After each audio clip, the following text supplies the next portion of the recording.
YouTube channel में आपका स्वागत है। आज मैं आप लोग को मोटिवेशनल वीडियो बना रहे हैं जिसमें हम ये बताएंगे कि पढ़ाई कैसे किया जाता है।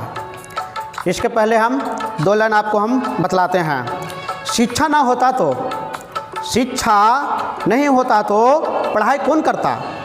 शिक्षा नहीं होता तो पढ़ाई कौन करता?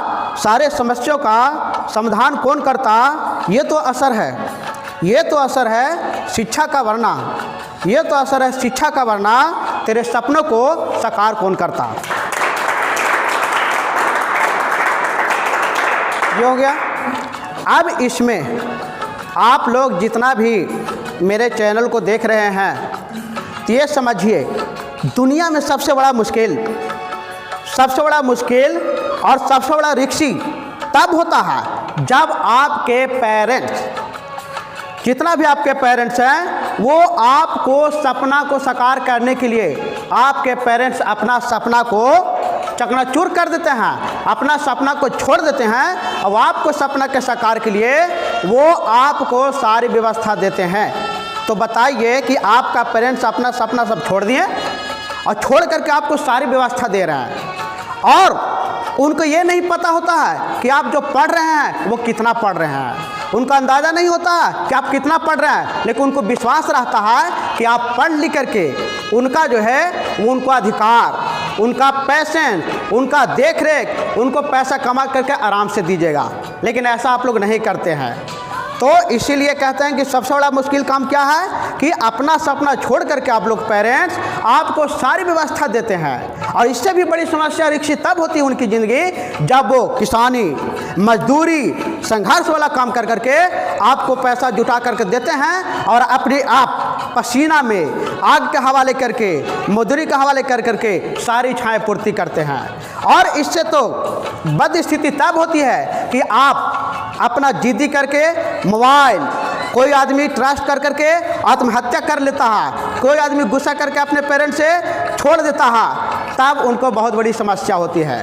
तो इसलिए हम उम्मीद करते हैं कि आप लोग अपने पेरेंट्स की सारी समस्या को समझिएगा और उनको सपना को आप साकार कीजिएगा। और सपना कब साकार होगा? जब आप अच्छा से पढ़िएगा तब। तो सबसे पहले से हम बता रहे हैं कि आप जितना भी छात्र हैं जो एजुकेशन से जुड़े हुए हैं, आप लोग का बुक जो है, पुस्तक जो है, वो सबसे बड़ा जीवन साथी है। जो एजुकेटर है, जो शिक्षण में जुड़े हुए हैं, उनका बुक जो है सबसे बड़ा दोस्त है। तो इस बुक को जो है वो हमेशा आपको याद रखना पड़ेगा। बुक का मतलब जो होता है, तो ये बुक जो मतलब है इसका आप देखिए, बुक का फुल फॉर्म बिग ओशन और ऑफ है नॉलेज। इसका मतलब है कि ज्ञान जो हमारा है वो ज्ञान का समुद्र है। यानी आप जब ज्ञान रूपी इसको प्राप्त कर लीजिएगा तो आप लोग को सारे समस्या का जो है वो हल हो जाएगा। अब इसके बाद हम देख रहे हैं कि जब पढ़ाई करते हैं तब पढ़ाई करने में आपको क्या होना चाहिए। कोई भी पढ़ाई कीजिए तो सबसे पहले से पर्पज, उद्देश्य का मायने रखता है। आप कोई भी पढ़ाई कीजिए तो उसमें उद्देश्य गांठ बांध लीजिए। लेकिन यहाँ तो पढ़ता है तो उद्देश्य बिना के पढ़ता है। कोई उद्देश्य ऐसा ले लेगा कि यहाँ पढ़ेगा मेरा घंटी, वहाँ ध्यान लगाता है हीरोइन वाला घंटी। कोई यहाँ ध्यान लगाता है तो वहाँ कोई काम करता है कि भाई कैसे काम होगा। तो यानी आप लोग जितना फालतू काम करते हैं जिससे चकनाचूर होता है वो आप लोग के लिए बहुत दुखदाई है। आपका पेरेंट्स का जब सपना टूटेगा तो आपका पेरेंट्स सदमा को बर्दाश्त नहीं कर पाएंगे। दूसरा बात है एम। आप पढ़ाई करते हैं तो लक्ष्य को निर्धारित कीजिए। अगर आपको रेलवे की तैयारी करना है तो सिर्फ रेलवे पर एकाग्रचित होइए। आपको आईएएस बनना है तो सिर्फ आईएएस का एम रखिए। आपको बीपीएससी करना है तो सिर्फ बीपीएससी का एम रखिए। लेकिन यहाँ बैठेगा और खिचड़ी की तरह सारा में लेके रखेगा, ग्रुप डी से भरेगा सीधा आईएएस तक भर देगा। आपका एम सही है ये नहीं है तो ग्रुप से आईएएस तक भरते हैं। तो आपको बताइए कोई एम का है ही नहीं पहुँच में, तो आप तो तीसरे भीतर होकर बिछड़िएगा और गार्जियनों को दिक्कत भी दीजिएगा। अब इसके बाद स्टडी मैनेजमेंट, यानी अध्ययन जो करते हैं तो वो प्रबंधन के अनुसार कीजिए। आपको 6 घंटा पढ़ना तो रेगुलेटिव पढ़िए, 4 घंटे तो रेगुलेटिव पढ़िए और जिसमें इंटरेस्ट है उस काम को 100% दीजिए। इसके बाद स्मार्ट स्टडी टाइम, आपका समय सारणी जो पढ़ाई का है वो बहुत कंप्लीट होना चाहिए। वो सारणी बनाइए कि 2 घंटा पढ़ें, 10 मिनट रेस्ट लें, 3 घंटा पढ़ें, 2 मिनट रेस्ट लें। अब पढ़ाई में हम लोग क्या हैं, कितना आदमी है बुक खोले हुए है मोबाइल चलाते रहता है, कितना पर्सन है बुक खोले हुए है ध्यान उड़ाए हुए रहता है। तो ये सारा समस्या है। और अब पढ़ते हैं, कितना आदमी है बुक खोले हुए नींद सो रहा, तो जब नींद सो रहा है तो ये बताइए कि अगर नींद आता है पढ़ाई के समय में तो खड़ा होकर के पढ़िए, नींद ज़्यादा रहा तो आप आँख पैर ये सब जितना है हाथ फ्रेश हो लीजिए। ऐसा तो नहीं कि खड़ा होकर पड़ेगा तो खड़े खड़े सो लेगा, और घोड़ा तो नहीं ना आप हैं कि खड़े खड़े सोइएगा। तो यहाँ तो बुक खोल लिया, आराम से पंखा ऑन कर लिया, सोते रहता है। तो नींद आए तो आप उसको काम कीजिए, खड़े होकर पढ़िए, या तो फिर अपना फ्रेश हो लीजिए या 2-4 मिनट घूम लीजिए, ये सब ध्यान दीजिए। अब इसके बाद हम कह रहे हैं पढ़ाई के समय क्या क्या ध्यान देना चाहिए। तो पहला, जब आप पढ़ाई कर रहे हैं तो मोबाइल चाहे तो आप स्विच कर लीजिए या फिर मोड में डाल लीजिए, लेकिन यहाँ क्या है, बुक खुला हुआ है, दिमाग का पूरा एकदम किताब खुला हुआ है, लेकिन यहाँ मोबाइल पर चैटिंग हो रहा है। तो आप अपना भविष्य जो है बर्बाद तो कर रहे हैं, लेकिन आपका गार्जियन जो रिक्शी आपको पूर्ति कर रहा है सब कुछ, उसका सपना को चकनाचूर कर रहा है। ये आपका अधिकार नहीं है कि आप अपने पेरेंट्स के सपना को चकनाचूर कीजिए।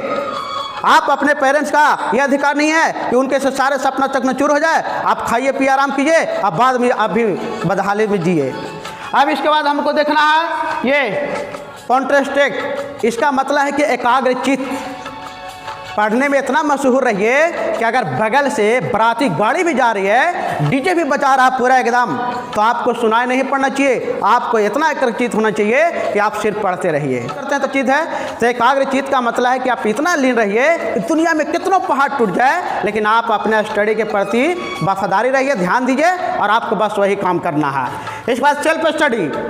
हम लोग जितना भी ट्यूटर हैं या जितना भी एजुकेटर हैं, हम आपको मार्ग प्रदर्शन करते हैं, लेकिन जितना दुनिया में सफलता का राज है सब सेल्फ स्टडी से है। ये कोई जीवन भुट्टी, कोई पैरासीटामोल, कोई आपका जो है बॉर्नविटा, कोई आपका कंप्लान नहीं है कि घोर के पिला देंगे अब आप जो है काम हो जाएगा, ऐसा संभव नहीं है। इसलिए हम उम्मीद करते हैं ये सेल्फ स्टडी आप अच्छे से कीजिएगा।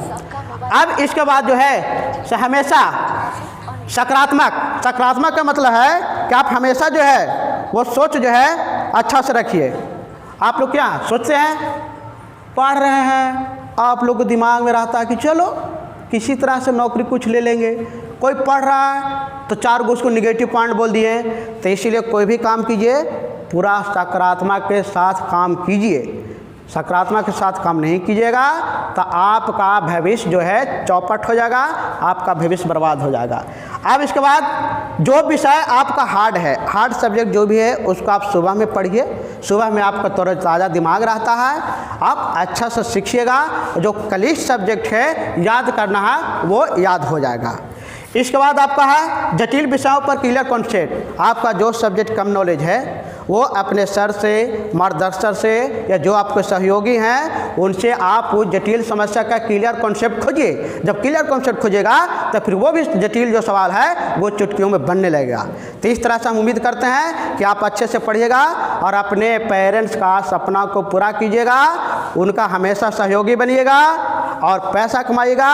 अपना पेरेंट्स को जो सपना नहीं पूरा हुआ है आप पूर्ति करके देखिएगा। और इसके बाद 2 लाइन और हम लास्ट में सुना रहे हैं, बदनामी की मैं रीत तोड़ जाऊंगा, बदनामी की मैं रीत तोड़ जाऊंगा, शिक्षा की महक मैं छोड़ जाऊंगा। देखोगे जब दुनिया जब तुम शिक्षा का ज्योति का सबक छोड़ जाऊंगा।